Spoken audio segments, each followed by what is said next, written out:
click up Find an Expert. You'll click on Find an Expert. It's about $150 per hour. You might be able to get a deal. So you want the certified counsel consultant. And then you're going to look for electromagnetic radiation specialists.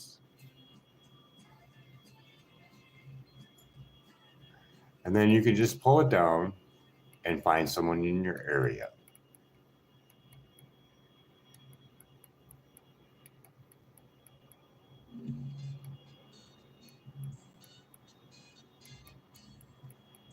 Simple, really easy to do.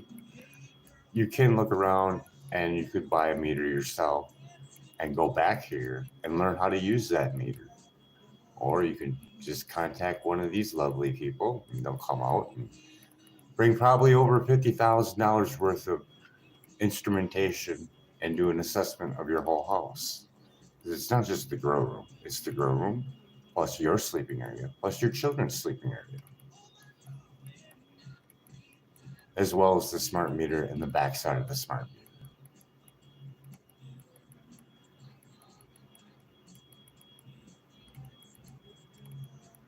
Quite a few of them. We got a little bit more to go. Well, there you go. You can go get it tested. Okay, so we got a place to get it tested. What about the science? Well, we have a thing called, oh, I lost the page already. That's right. So we have a place called Building Biology Institution. So this is a super think tank for everything. Oh wait, no, wrong one.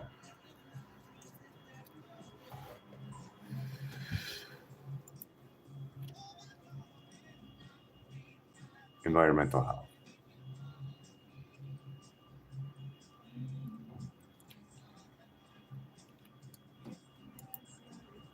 So over at environmentalhealthtrust.org, you're going to find everything you possibly need on scientific research and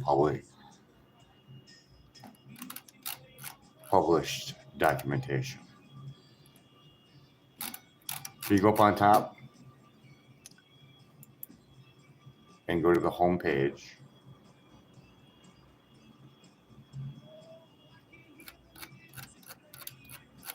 Eventually we'll get there.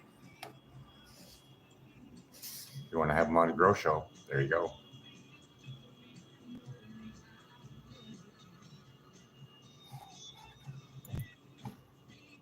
I don't know if I'm still connected or what, but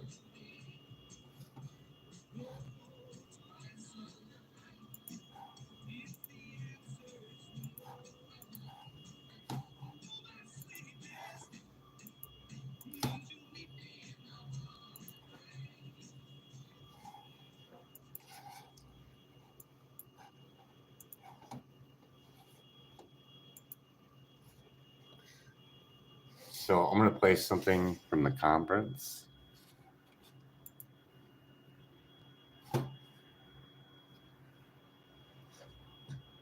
Having issues with my Wi-Fi. Isn't that ironic?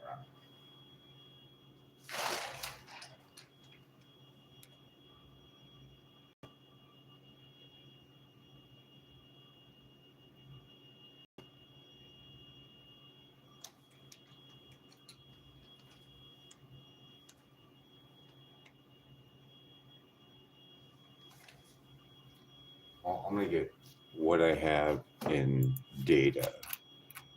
Hopefully some of this will play.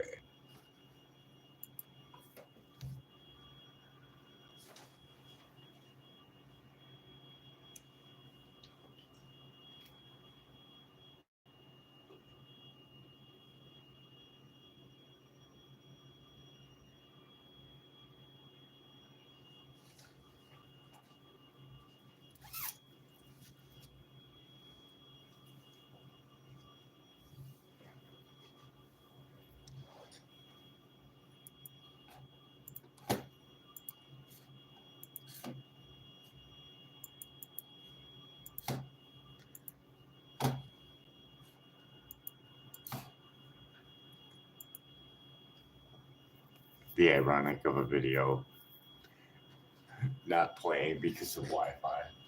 Yeah, I'm not too whipped about that Bluetooth and Wi-Fi enabled grow light, especially when it comes to small children that seem to absorb more microwaves. Yeah, a lot more than an adult. So, back up to science, you can go and you can look all the way down children vulnerability. So, how long do you think you're going to be on an app for your grow room as being a first-time grower? I mean, it's not a real good win-win situation when you get someone excited about growing and technology that they don't have any clue about the damaging effects. So,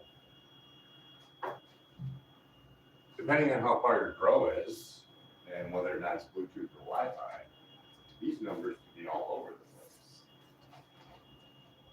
the place. But having a big giant grow light with Bluetooth and Wi-Fi enabled and having small children in the house doesn't seem like a really good idea based on the research work that's already been done.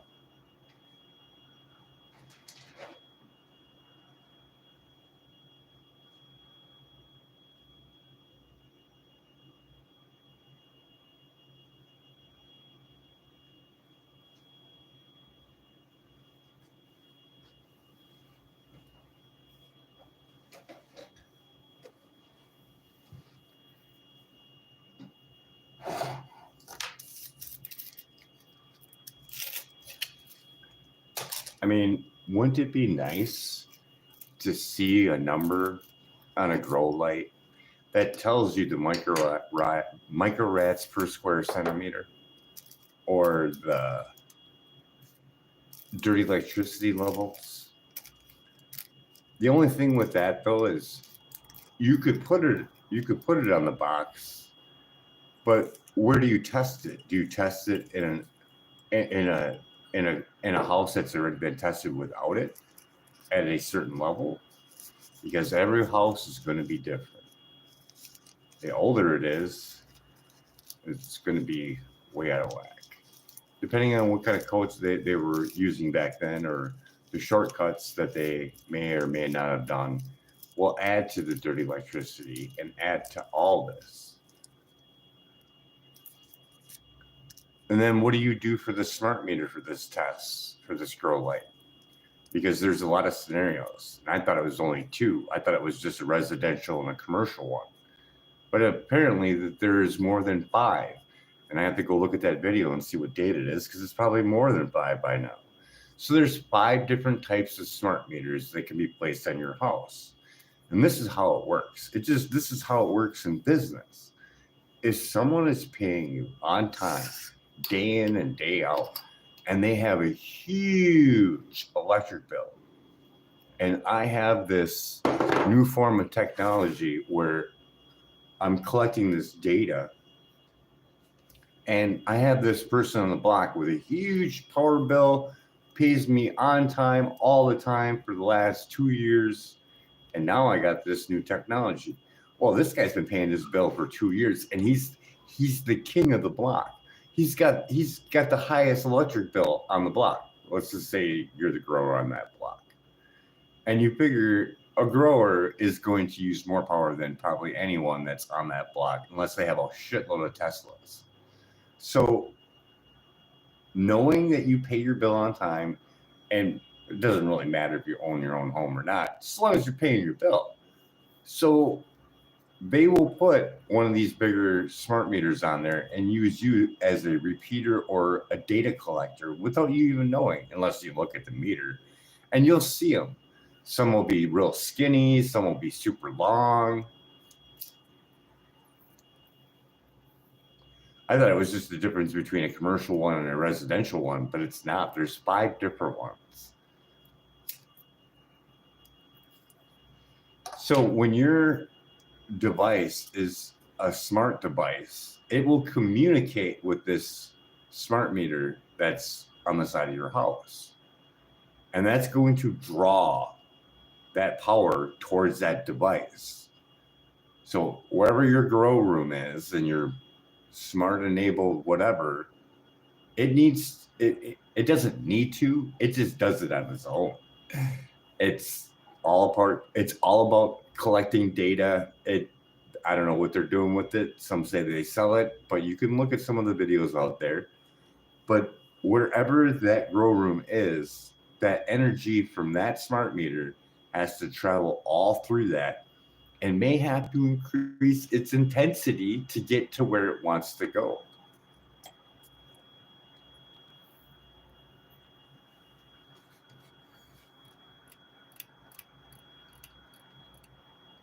And these are all the studies you can do. Or you could just go here and watch a video after video after video through the conference that was held in 2021.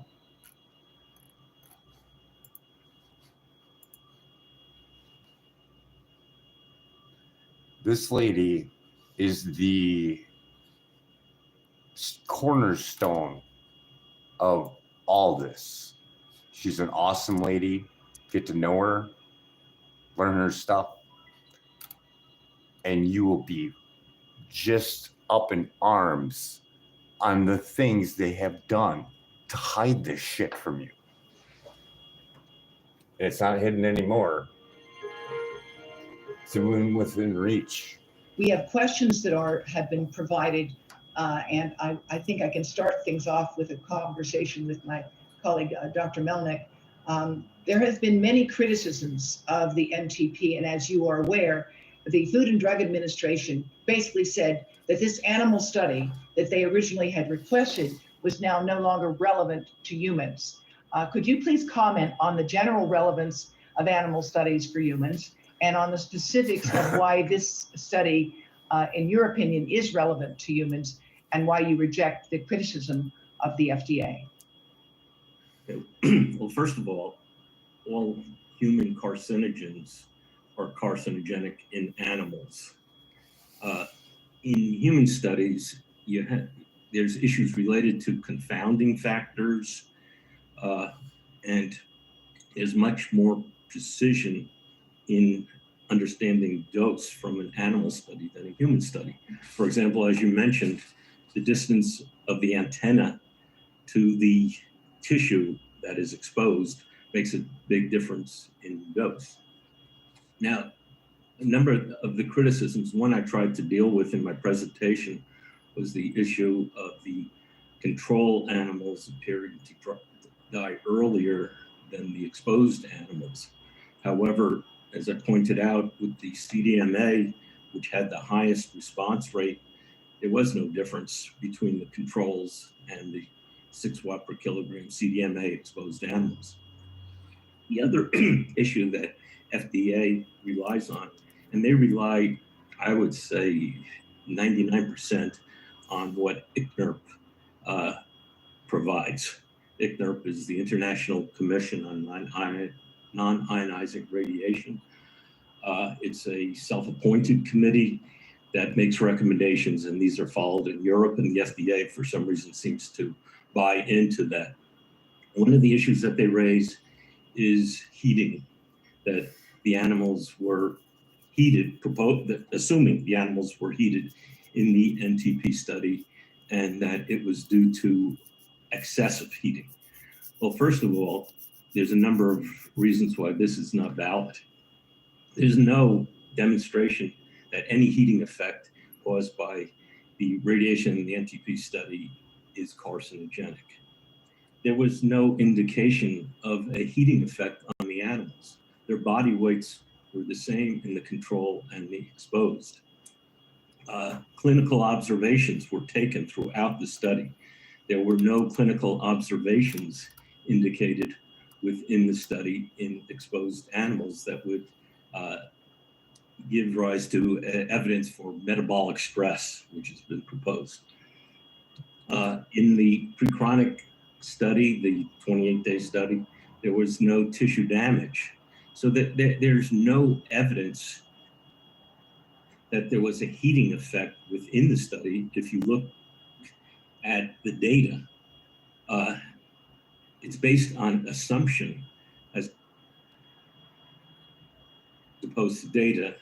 And another point to recognize is that, as you mentioned, I think, water is a strong absorber of radiofrequency radiation.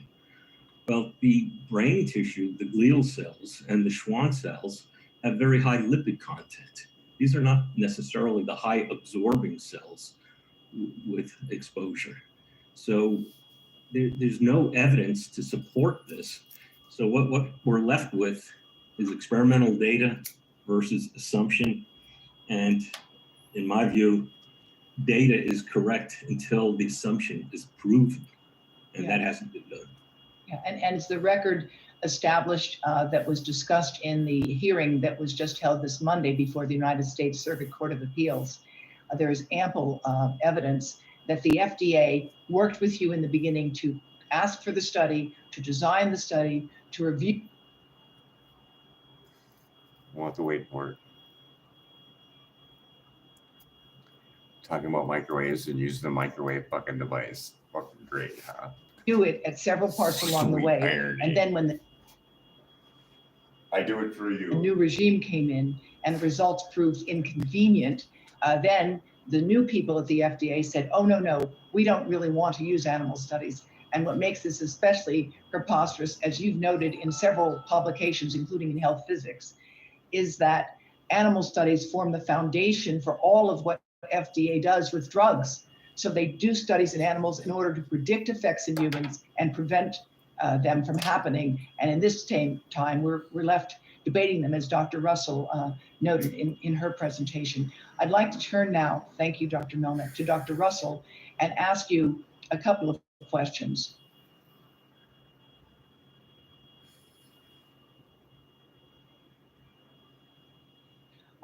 Are there auditory effects of radiofrequency radiation? After all, the hearing nerve is quite exposed, quite clearly, as Dr. Melnick just indicated.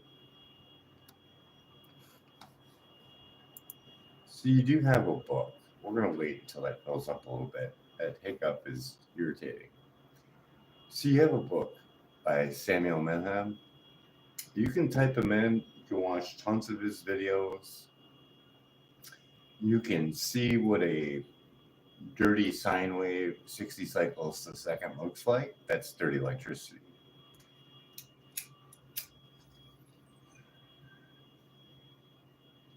The main one is you can read that. So Wi-Fi and Bluetooth enabled grow lights will be hitting commercial grows. There's probably a few already, but we're in that time frame where the technology is there and it's a savings. It's part of business. Without anybody doing any research work or whether or not it's safe or not, it's the fact that you can see that walking 100 feet to adjust a light compared to sitting in a control room with one person. I mean, if you have, let's say you have 10,000 lights, that's a lot of work to adjust them all. And if you can do that all from a control room, that's what you're going to do. Are you going to run Ethernet cable to all those? It's 10,000 lights or whatever the number may be. You're not running that. That's work. That's labor. That's money. Now, when you can just buy a light that's Bluetooth and Wi-Fi enabled and push a button and it's hooked up, no wire, no running, no high amounts of labor, that is what you're going to do. Just based on the best course for saving money in a business. This looks like the best option. But the workers are going to suffer for it. And they're not going to see this. You will not see this for 25, 30 years. So we are at ground zero. Well, the question is, what do you want to do with that? I mean, do you want to sneak into a facility with a handheld meter and record that shit? That would be lovely. There's no debating that. Anyone with that same piece of equipment is going to get the same number.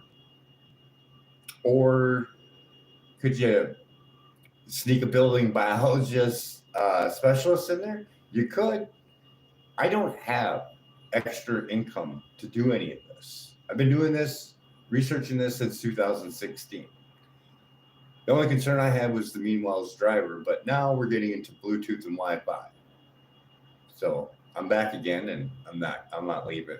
I'm not leaving until I see numbers on grow lights or a warning label. This is fucking damaging, and they can't be and cannot be denied. Cannot be debunked. Cannot be thrown underneath the rug, because it's Bluetooth and Wi-Fi, and there's so much research work on it that it'll make your head spin. And then when children get involved, it's some dangerous shit. This should put on that box, should not be used around children.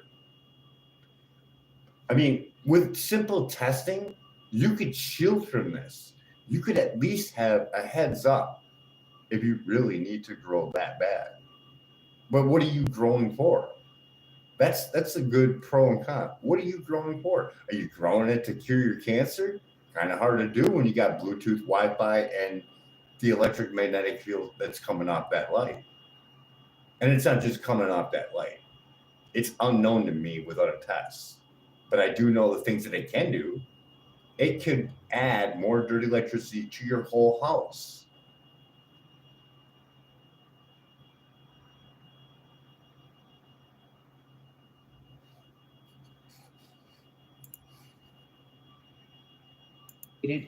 And are there effects on the eye that have been confirmed? Thank you, Dr. Russell. Hi, thanks so much. And I do want to also just applaud Libby Kelly and her group, Monka Havas, as well as Deborah Davis and all the presenters here. And those are the shoulders that I stand on. So I just want to say, I've looked at the literature and impressed with everyone's work, but there's been so much that people have done for decades to prepare for this. And I just want to acknowledge that. And thank you so much, Deborah. So with regards to the hearing question, there are studies that demonstrate some hearing loss. And I can't go through all of these, but there are several. One I just want to bring up was a study done in 2017 by DOS, and it was a study called, it was on prolonged mobile phone use in medical students. And what they did is they looked at researchers. The researchers looked at medical students who used the phone for about 5 years, and they examined differences in the ear that was used both from the phone and the opposite unexposed ear. And they found a significant difference in both the air conduction and bone conduction. And they said more studies are needed, but in the meantime, it's best to reduce the usage of the phone. And there's several other studies, and we can put them in the chat and link to them. Actually, Environmental Health Trust has some links to these on their site. And with regards to eyes, there's several issues with regards to the eyes. And we have, and I will put it on the, I guess on the Q&A if I can, the 3 issues. One are the effects of blue light that we get from all these digital screens. And that's oxidative retinal damage. And there's more studies that are showing that as you use this blue light, we have it in all the lights, are not only our cell phones and iPads, but we also have them in TVs to reduce energy use. A great thing to reduce energy use, but it does have effects, especially close up if you're using digital devices very close. So that's one issue. The other issue on blue light is its effects on the hypothalamus. And that. So blue light, we just gonna take that right out of the comment section or whatever. Jack.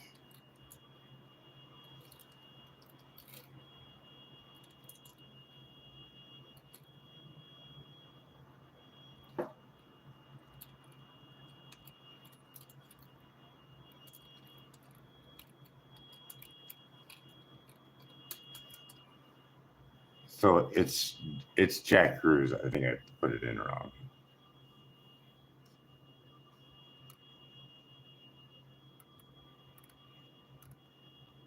It's going to be the one where it says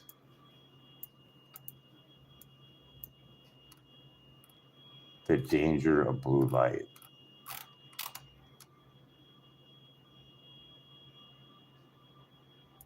I swear this one's it, and it's got a different title.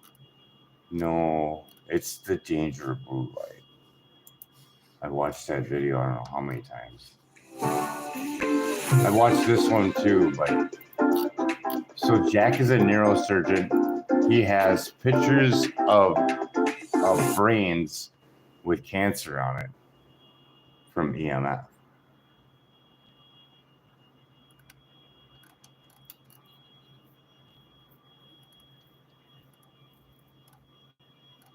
I swear it says the danger of blue light.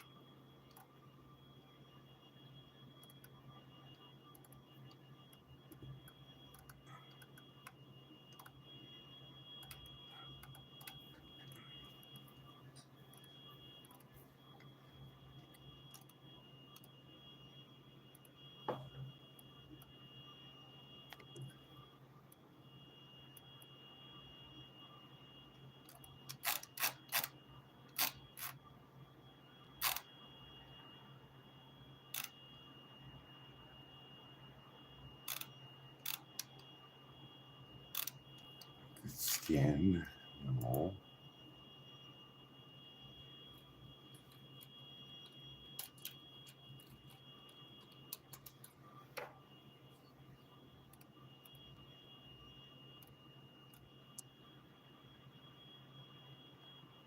Well, he's got a short on why it affects more than just your eyes. I'm thinking it is this one. It is this one because I remember that sign behind him. I swear it was. It's changed though.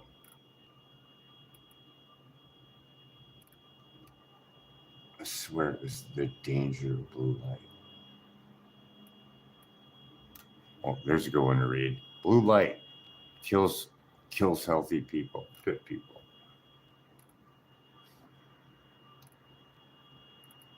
Maybe it was just a screenshot.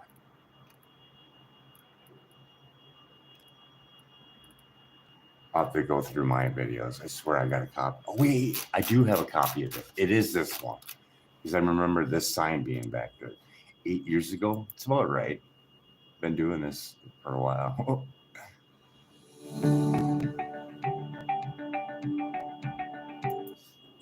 I'm here with Jack Cruz right now. Jack is a neurosurgeon. Maybe they just He's a said it. brilliant guy. The reason I like him is because he's an out-of-the-box thinker. He has a very first principles attitude, which I like very much, which is he looks at the basic physics of it, the electrons, the protons, and it's something that I feel like I can, it's a different perspective for me. 2 years ago, I happened to think, most of it was BS, but now I'm starting to become somewhat of a believer in this approach. My own experience is that I recently bought a Magnetico, and that was based on Dr. Cruz's recommendation, and my sleep improved dramatically. I have my own biological theories of what's going on, and I'd like to see his perspective on the quantum aspects of it. My first question is, why are people affected by this so differently? You have some people that I feel like are doing everything wrong, and they seem to be fine. You got like the guys like Warren Buffett, Elon Musk. These guys are living in EMF hellholes. Elon Musk sleeps 6 hours. He's chronically stressed. You have people like Warren Buffett is drinking 6 Cokes a day. So you have people that are doing everything wrong. And the question is, how do you explain that the fact that they're doing everything wrong and they're still functioning seemingly very well? Well, that's the key point. You're assuming that they're functioning very well.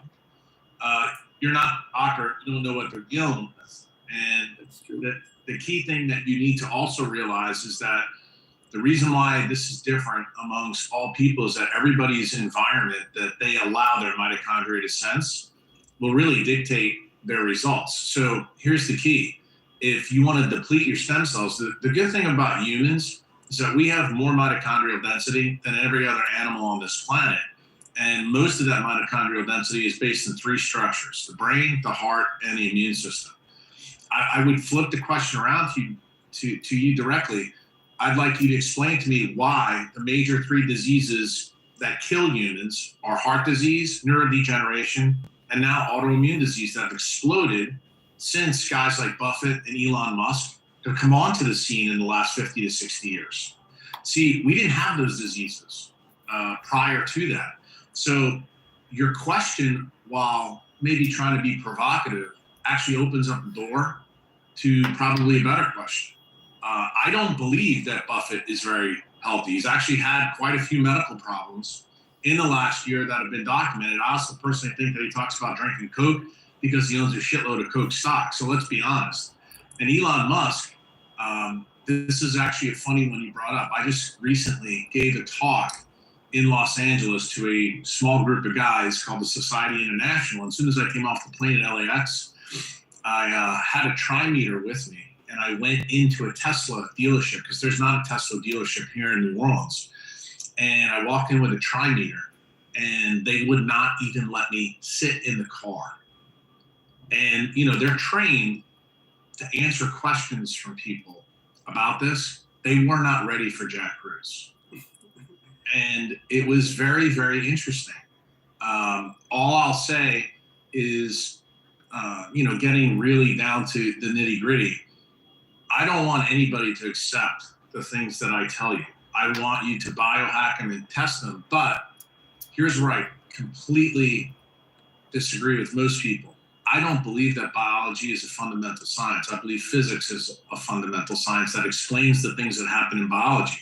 So it's incumbent on the person to understand truly what I'm saying. We need to understand how the physical forces unify and come together to form the structures in biology that we all know. I think everybody who's into health, wellness, or just trying to keep out of doctors' offices know about the basic things in biology, but what they don't know is what underpins those basic things. And that's really my focus. I'm not interested in getting into a pissing contest with people about macronutrient ratios because I fundamentally realize that foods and macronutrients aren't important. It's the electrons and protons that come from those foods that are important. Right. So I have three things to say. First of all, I completely agree that we do have a wave of autoimmune disease, a whole bunch of problems, chronic disease. And my point wasn't that, what you're saying is not true. It's just that it's just a curiosity that there are those, one in, even if they're pretty rare, those Elon Musks, the Warren Buffetts. So you're right. He has problems now, but he's lived till he's about 80 to 85. And well, think about the first 50 years of his life. Was he around any of the things that you are? How old are you? I'm 28, but that's a very good point. Yeah. There's the key. And remember that the point that people forget is that what people have sensed in the 30s, 40s, 50s, and 60s, even the 70s, is radically different than what's happened since 95. Okay. When 95 came, that's when the internet went from hardwired to Wi-Fi, and it's when all cell phones became bi-directional microwave devices. In other words, only the rich people before you were born, I grew up in New York City, so I can remember this. Only rich people had microwave ovens in the 60s and 70s, even into the 80s. Now, guys your age don't even understand that because a microwave oven, you can go to Best Buy and cost you like $89. Well, that wasn't the case, back when, Buffett was in his heyday in the 60s, 70s, and 80s. The point that I would make is, and I always say this to the people on my forum, and I'm going to say it to you, you have to have the appropriate context. And you know what? I find people below the age of 30, 35 have no context because you guys grew up in a completely different world than I did. I mean, I'm 50 years old, and Buffett's older than me. Musk is probably around the same age I am, maybe a little bit younger.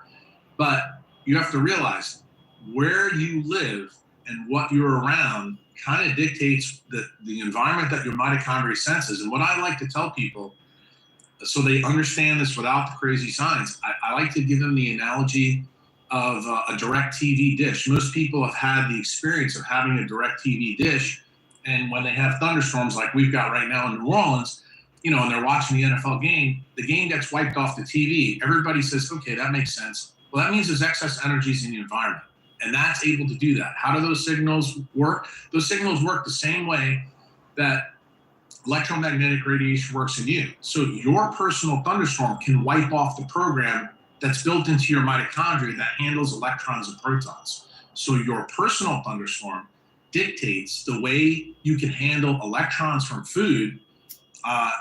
It's really important. Then when you take it to the next level, which is where I think the biggest risk for modern humans is blue light.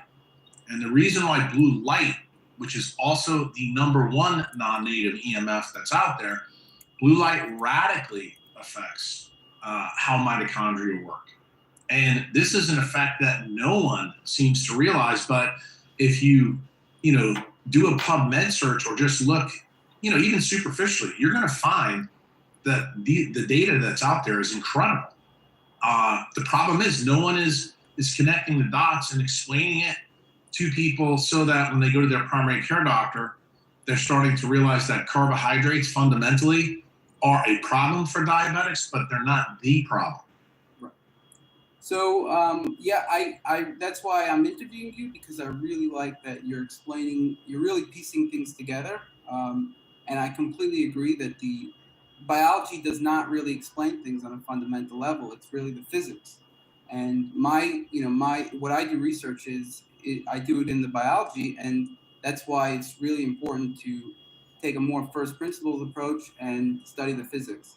Now, how does psychological stress fit into electrons and quantum theory? That's pretty simple. Anything that's a stressor, whether it be metabolic, emotional, biologic, everything affects the paraventricular nucleus in the brainstem. And what is that for your listeners who don't know?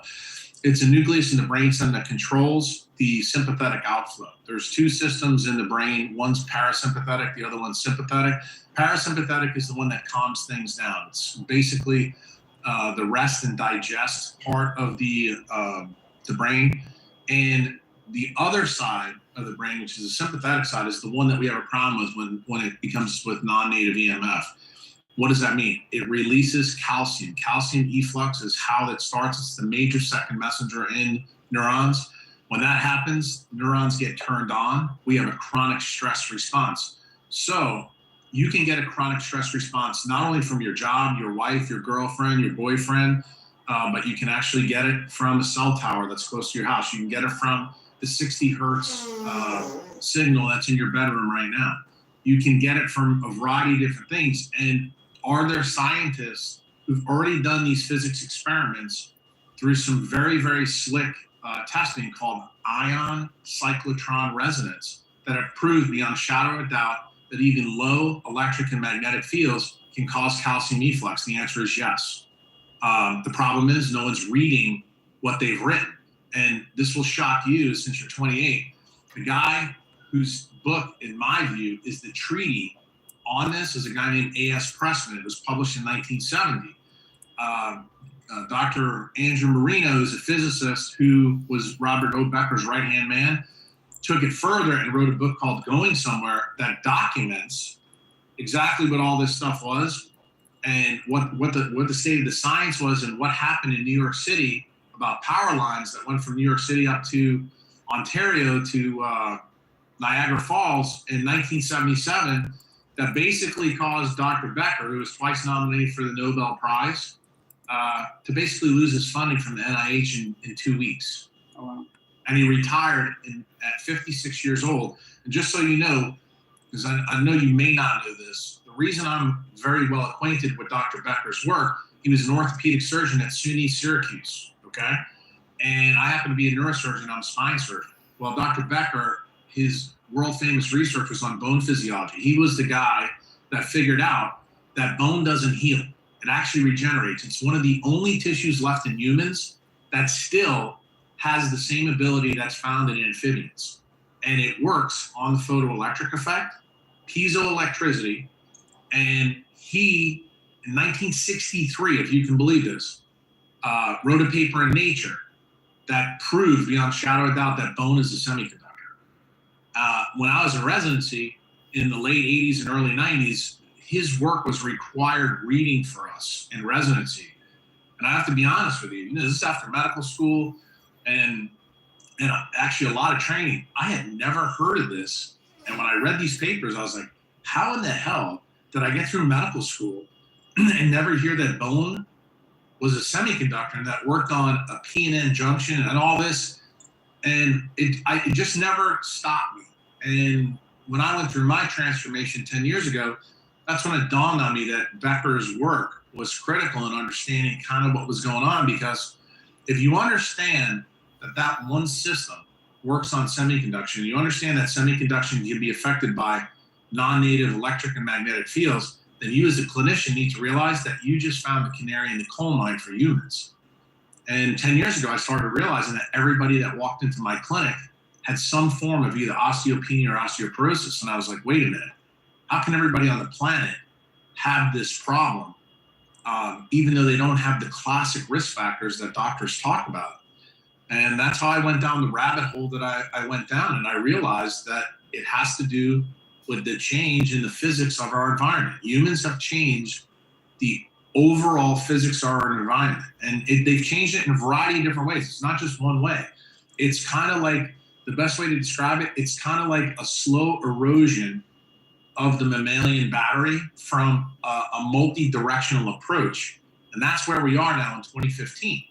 And I grew up in a world very different than you. I didn't have any of this stuff. The only thing that we had to deal with back then was the 60 hertz system, some power lines in New York, but we didn't have cell phones when I was young. We had TVs, but most of them were black and white. Right. So it was a different time. I personally think that your generation is going to get sicker faster from more serious diseases than any other generation in history. And if you talk to any physician right now, they will tell you that the acuity rate of people coming through a primary care doctor's office, in my office, has changed dramatically. I've seen this in my own career. There is not a surgeon I haven't talked to that doesn't have my perspective. The problem is none of them understand why. And see, I decided to be a little bit more curious, try to figure out why it was going on. Right. So, 100%. I agree that the world is definitely changing. I'm seeing, just everybody's really come down with a variety of issues. They're having energy problems. What I see is that people, a lot of times, like a lot of problems comes after a large bout of psychological stress. And so you're saying that has to do with calcium efflux. And I've actually done some research on it. And you're right that EMFs do cause calcium efflux based on some animal studies that I've read. Is that the mechanism by which it destroys mitochondrial function, the calcium efflux? Well, it's one of the ways. There's a lot of other ways. It depends on what we're talking about, whether it's the electric field or the magnetic field or a combination of both. But I'll give you the flip side of a non-native EMF, how it does it even quicker.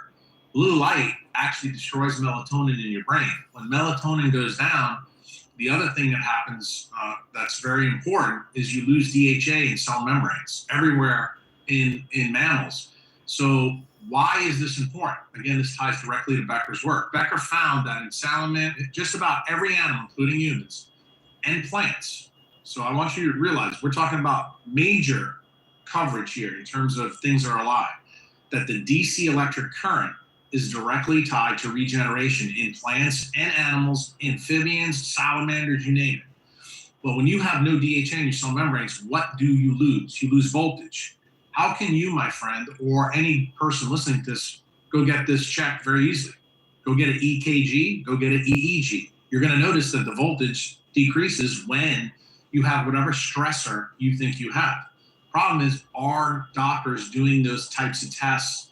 Yes, but are they linking them to your environment? The answer is no. They don't understand how that linkage happens, okay? But that linkage happens via DHA. What is DHA special about? Most people know DHA is fish oil.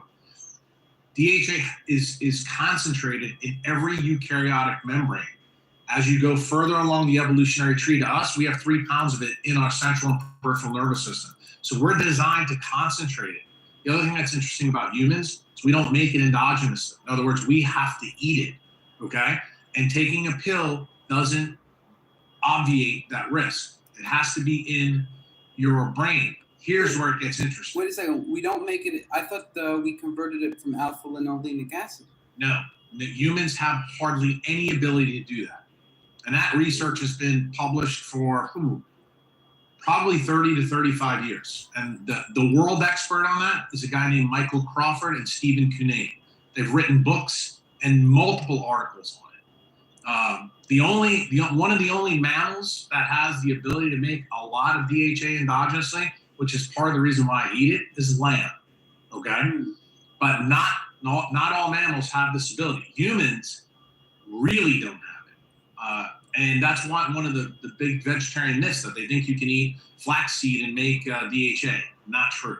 Completely not true. Getting back to the DHA story. Why is DHA fundamentally linked to this DC current of regeneration?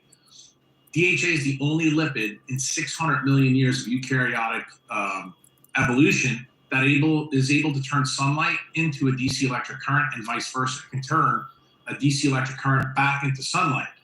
Now, why is this important? Where is DHA highest in humans? In your eye. Why would it be highest in your eye versus your brain? What goes through your eye, my friend? Sunlight. Right, exactly, sunlight. And what sits right above your 2 optic nerves where they cross, in the geographic center of your head? It's called the optic chiasm. There's this little thing called the suprachiasmatic nucleus. And what does that control? Controls circadian biology, okay? And why does your suprachiasmatic nucleus require a higher level of DHA in your eyes? Very simply, and this goes right to physics, because it has to run faster than all the other clocks in your body. Why is that? Let's stop for a minute. Here's where we take a physics detour. Almost everybody listening to this knows about Garmin devices and GPS devices. Everybody's got one on their iPhone. So how do they work fundamentally? If you look up right now outside your window, wherever you live, you'll see that there's devices, satellites that have atomic clocks in it. They have to run 38 microseconds faster to run the devices that are on the surface of this planet. Why is that? Because gravity bends light, okay? That's the fundamental physical reason it has to happen, okay? It's called gravitational lensing. So if you didn't account for that and the clocks that were in orbit didn't run 38 microseconds faster, you would be off by 10 kilometers on the surface. So how good would your iPhone or your GPS device be, in getting you from point A to point B? Not very good. Now let's take it back to you. Why does your eye have to have more DHA? Because the clock in your head has to run faster than the clock in your liver, the clock in your feet, the clock everywhere else in your body. Why? Because biochemistry will be off. You'll develop chaos. What happens when arrivals and deliveries in a cell come at the same time versus being yoked in a proper fashion? We call that chaos. What's another name for that? A synonym? It's called inflammation. What does inflammation got? Inflammation has a positive charge. What does DC electric current filled with? Negative charge. How do you get rid of positive charge? With a negative charge. Hence, this is how it links directly to Becker's work. And the problem is, people don't realize, to take this even further, to prove to you that I might be right, do you know that in front of every single mammalian gene in the genome, there's a circadian clock gene called PIR1 and PIR2? Do you know why that's the case? Because that suprachiasmatic nucleus has to yoke gene expression via those 2 clock genes. And the thing is, biology has known this for literally 25, 30 years. They just have no clue how it works. And here's the irony. Every single one of you listening to this can fact check how a GPS device works. It works exactly the same in you. The problem is you don't have a clue how it works in you. And when you begin to understand that blue light destroys DHA in your eye, that's why melatonin drops. So what does that mean? It means that your clock in your suprachiasmatic nucleus cannot run faster than the one in your liver. And when that happens, you get a disease called diabetes. Interesting. I've noticed that probably half of the people I deal with have problems with their eyes hurt when they look at bright light. And I'm assuming, based on what you're describing, that has to do with a DHA deficiency in the eye. And then I'll ask you, well, I would stop you there. oh, okay. It doesn't have to do with that. It has to do with excessive blue light. Yeah, but Okay? that's because they're not having enough DHA. Well, here's where it gets interesting. You have to look at this as an equation. You can live in a blue light world if you eat like a great white shark. Now, my day job as a neurosurgeon, no one lives in more blue light than I do. Why is it that I don't have the problems that I should have based on the theories that I publish out on my blog? Because you eat a lot of DHA. Right, but I also limit my blue light exposure the days that I'm not in surgery. I do things radically different. You wear red glasses to limit it? I do. In the daytime as well, though? Yes, I do many different things to mitigate my personal thunderstorm. It gets back to what I told you earlier. You have to assess your personal thunderstorm and what.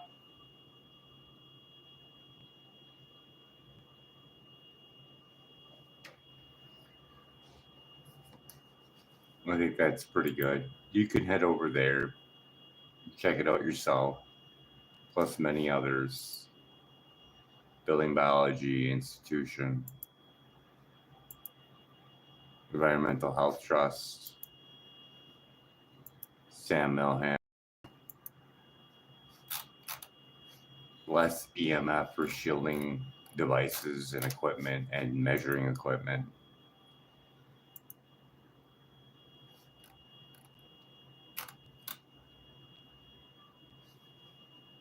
Thanks for joining. Stay safe.